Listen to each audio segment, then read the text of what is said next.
or church in peace without the fear or risk of violence, and their parents should have the same kind of assurance. These are the sort of basic assurances that every family should have, every step of the day, regardless of where they are in our country.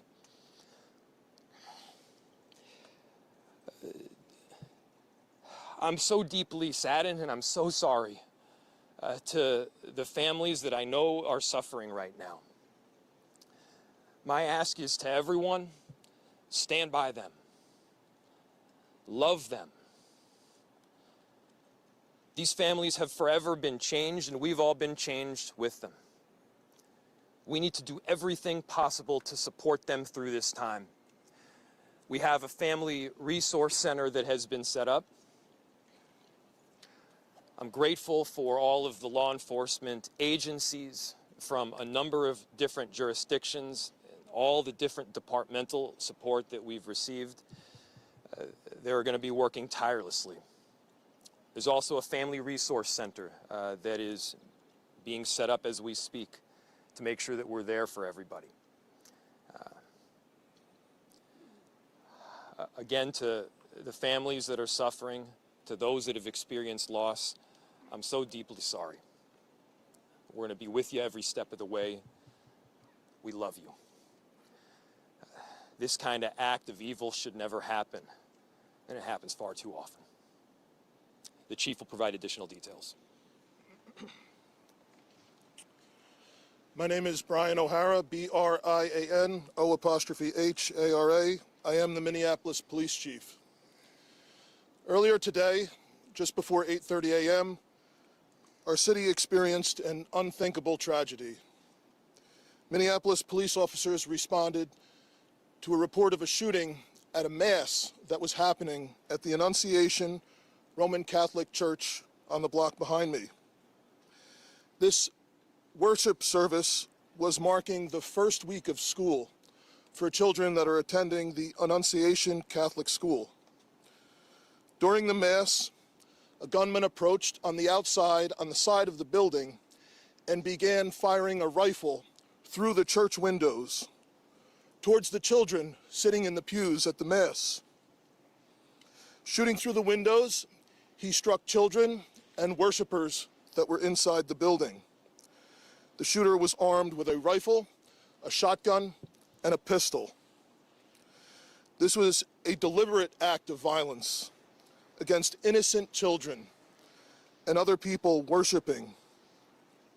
The sheer cruelty and cowardice of firing into a church full of children is absolutely incomprehensible. Police officers from the Minneapolis Police Department immediately responded, entered the church, and attempted to provide first aid and rescue some of the children that were hiding throughout the building, while other first responders came and EMS responded to rush victims to nearby hospitals. 2 young children, ages 8 and 10, were killed where they sat in the pews. Their parents have been notified. 17 other people were injured, 14 of them being children. 2 of those children are in critical condition. The coward who fired these shots ultimately took his own life in the rear of the church. Our hearts are broken for the families who have lost their children, for these young lives that are now fighting to recover, and for our entire community that has been so deeply traumatized by this senseless attack. We will stand together to protect our children, our schools, and our houses of worship. This deliberate act of violence is just a sign of cruelty that is beyond comprehension. Our hearts are broken for everyone that's been affected by this tragedy. As we begin the difficult path of healing, I want the community to know this, that even in the face of such evil, the Minneapolis Police Department and all of our law enforcement partners stand with our community. We stand with these families and with this parish. We will continue to be here for you. With that, the investigation is obviously in its preliminary stages, and I will attempt to take some questions to provide further information. Chief, what can you tell us about the suspect in this case? How old was he? Any kind of motivation? Any notes or any other information you might have left behind? So we were looking, the question was, what can be said about the shooter? We believe it is one suspect, a sole shooter. We believe he is deceased. He is in his early 20s, does not have an extensive known criminal history, and we are looking through information left behind to try and determine some type of motive. Chief, do we know if he was a former student? Do you have about How many children? There were, I don't have an exact, the question was how many children at the school. There were dozens of children inside the mass at the time. I don't have an exact count. The children have been relocated into the school, which is where their families are reunifying with them. Do we know if the shooter, other than the weapons, what Was the a shooter a behind? student, former student? Was he a former employee? Do we know that? The question was, do we know if the shooter was a former school employee or a former student? We don't have that information. Did he leave anything behind other than the weapon? Either like a note? There's a vehicle. The question was anything left behind? There's a vehicle that we believe that the suspect used that is being searched, and we will be conducting other searches related to this. And what was that vehicle and where was it parked? Inside the parking lot here. Is there parking lot? Yep. There was some neighbors who said that the door to the church had been barricaded. Yep. Is that correct? So the question was, neighbors had said that the door to the church had been barricaded. The shooter approached on one side of the church building, and on that side, at least two doors, it appears there had been like a 2x4 placed. So not all of the doors around the building, but on the side where the shooter did fire. And on the outside. On the outside, yes. Is there a reason why officers are going? Were there any explosives that were found? The question was there any explosives? There were reports of that. There were no explosives or improvised devices that we found. I do believe there was one, I guess you would call it a smoke bomb, like not an explosive, but a sort of a firework that would release smoke. And which side of the building? North, south? The side that is closest to us, here, on this side. Yeah. Is there a reason why agents are also at these nearby homes? I don't have specific information on that I can release. Was he dead from a gunshot wound, this suspect? The question was, is he dead from a gunshot wound? The answer is yes. We believe he took his own life in the parking lot. Was this outside or both inside that he was shooting? The question was he shooting outside and inside? He was absolutely shooting outside of the building on the side of the church, inside through the windows. It appears he may have gone inside, but I don't believe we've located any casings inside the building. So I'm not certain if he fired also while inside. It appears, if not all, most of the shooting happened outside the building. Is this shooting related to any other shootings that happened in the last So, 24 hours? yeah, Taylor's asking, is this related to any of the other shootings? This does not appear to be related to any other shooting in the city. Do you know approximately how many rounds were fired? The question was how many rounds? I would say it's in the dozens. We don't have an exact count. There's a sidewalk on the outside as well as a grassy area, so obviously we are going through and taking our time to process the scene. Was he firing just one weapon, like the rifle? Or The question was he firing one weapon? We believe he had fired all three. He had a rifle, a shotgun, and a pistol.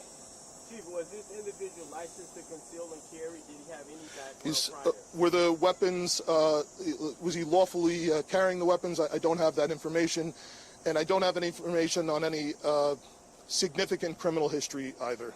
was he dressed at all in any tactical type of gear or anything?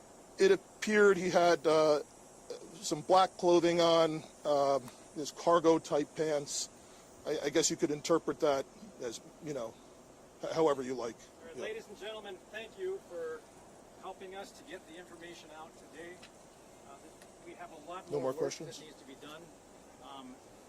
We will return back later today to provide more details as they become available, and we'll let you know how you can know about that in the moments to come. Thank you.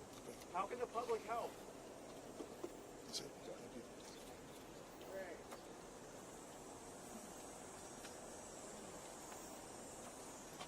Once again, folks, if you have further inquiries you want to send via email, communications@minneapolismn.gov. Thanks.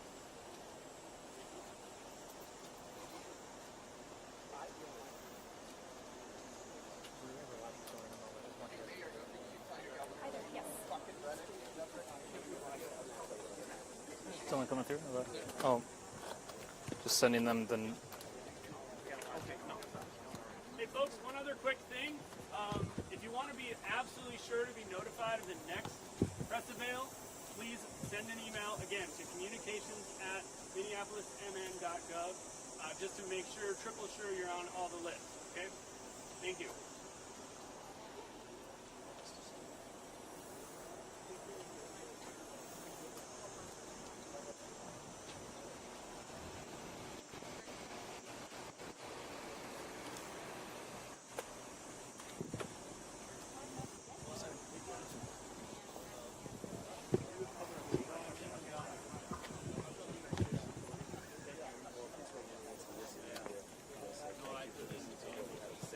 Here's what's happening in your neck of the hood. You get that? We're about to go live. I'm sorry.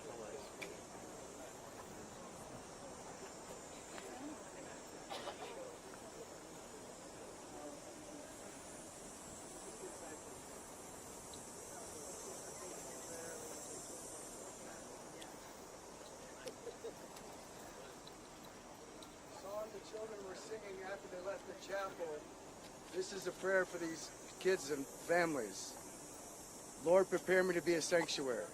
If people want to pray for these survivors, play them that song. Howard. Can't believe I ran into you. Is that what you, or who are you live? Independent. Came to meet this person. It's a meeting. Okay. Yep. Okay. So it's a meeting. I'm just curious. Thanks.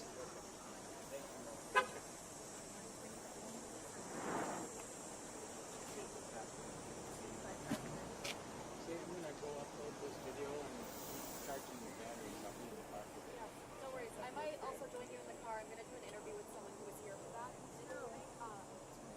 You want to do that now? Yeah, I might come with you in just a second. Okay. Well, we could just do it over there in the shade too, if you want. No, it's a Zoom interview. Oh, I'm sorry. Okay, I didn't follow you. All right.